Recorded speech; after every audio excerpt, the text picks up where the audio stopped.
Hello hi అండి, అందరూ ఎలా ఉన్నారు? ఇవాళ వీడియోలో ఈపీఎఫ్ ఖాతాదారులకి మరొక ఇంపార్టెంట్ విషయం అయితే నేను చెప్పబోతున్నాను అనమాట. సో చాలా మంది ఏంటంటే ఫామ్ 31, 19, 10C ద్వారా అమౌంట్ తీద్దామని చెప్పేసి అనుకుంటా ఉన్నారు, ఇన్షియేట్ చేస్తున్నారు క్లెయిమ్ అనేది.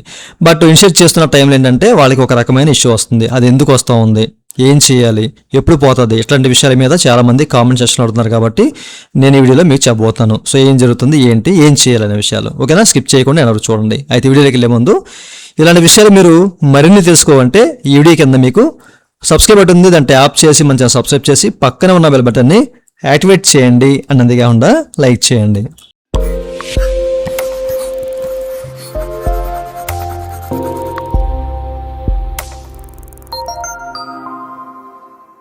ఇక టాపిక్లోకి వెళ్ళే ముందు చాలామంది ఏంటంటే ఫామ్ 31, 19, 10C సబ్మిట్ చేస్తారు కదా. సబ్మిట్ చేస్తున్న టైంలో వాళ్ళకి ఏంటంటే ఒక రకమైన ఇష్యూ వస్తుంది అనమాట. అది ఏంటి అంటే కనుక మీరు ఇక్కడ చెక్ చేసుకోవచ్చు ఓకేనా. సో ఇక్కడ డేటా అంతా ఎంటర్ చేసి ఓకేనా, అడ్రస్ ఎంటర్ చేసి ఓకే, చెక్ బాక్స్లో టిక్ చేసుకొని గెట్ ఆధార్ ఓటీపీని క్లిక్ చేసినప్పుడు unable to make request to the server, please try again later, ఇట్లాంటి ఒక రకమైన ఎర్రర్ వస్తుంది అనమాట. సార్ ఎందుకు వస్తుంది ఇది, మాకే వస్తుందా అందరికీ వస్తుందా, సో ఏం చేయాలి, నెక్స్ట్ స్టెప్ ఎట్లా చేసుకోవాలి, నాకు అమౌంట్ కావాలని చెప్పేసి చాలామంది అడుగుతున్నారండి. సో ప్రస్తుతానికైతే మనకి ఈపీఎఫ్ వెబ్సైట్లో అనేక రకాల గ్లిచెస్ అనేవి ఉన్నాయి, భయంకరమైన గ్లిచెస్ అనేవి ప్రతి చోట ఉందన్నమాట. ఓకే, ఏది ప్రాపర్గా ఉన్నా కానీ పిఎఫ్ విత్డ్రా పెట్టలేని పరిస్థితులు చాలా వరకు ఉన్నాయన్నమాట, చోటు చేసుకుంటున్నాయి ఇవన్నీ కూడాను. అయితే మనం ఒక నెల రోజులు వెయిట్ చేస్తే కానీ ఇవన్నీ కూడా సొద్దు మనగవండి, అప్పటి వరకు మనం వెయిట్ చేయాలి. అయితే enable to make request to the server, please try again later అని చెప్పేసి ఎందుకు వస్తుందంటే ఇది గ్లిచ్ వల్ల మాత్రమే వస్తుంది అనమాట. పిఎఫ్ వెబ్సైట్లో గ్లిచ్ ఉంది, దాని కారణంగా మనకి ఓటీపీ సెండ్ అవుతుంది. ఓటీపీ సెండ్ అవుతుందండో కానీ ఓటీపీ బాక్స్ ఓపెన్ అవ్వదు అనమాట. ఓకే, సో ఈ రకమైన ఇష్యూ అనేది మనం ప్రస్తుతానికి అయితే చూస్తున్నాము. ఇది మనకి ఒక 1 or 2 days ఉండొచ్చు. ఓకే, సో కాస్త వెయిట్ చేయండి, వెయిట్ చేసిన తర్వాత క్లైమ్స్ అనేవి పెట్టండి. ముఖ్యంగా ఇది ఎలా ఫైండ్ చేయాలంటే ముందు మీరు లాగిన్ అవ్వగానే మీరు ఇక్కడ చెక్ చేసుకోవచ్చు అండి ఓకేనా. సో ఆబ్జెక్ట్ ఎర్రర్ అని చెప్పేసి వస్తుందన్నమాట. ఇలా వచ్చిందంటే మీకు మరిన్ని చోట్ల మీకు కొన్ని సర్వీసులు అనేవి పనిచేయనమాట. ఓకే, సో దాన్ని ఓకే అని బటన్ క్లిక్ చేస్తే ఆ పాపప్ మీద మళ్ళీ మీకు ఇక్కడ చెక్ చేసుకోవచ్చు. Error while fetching member information, please try some time అని చెప్పేసి ఓకేనా. సో ఇది ఈ నామినేషన్ కూడా మీరు చేయలేని పరిస్థితి ఈ సందర్భాల్లో వస్తుందన్నమాట.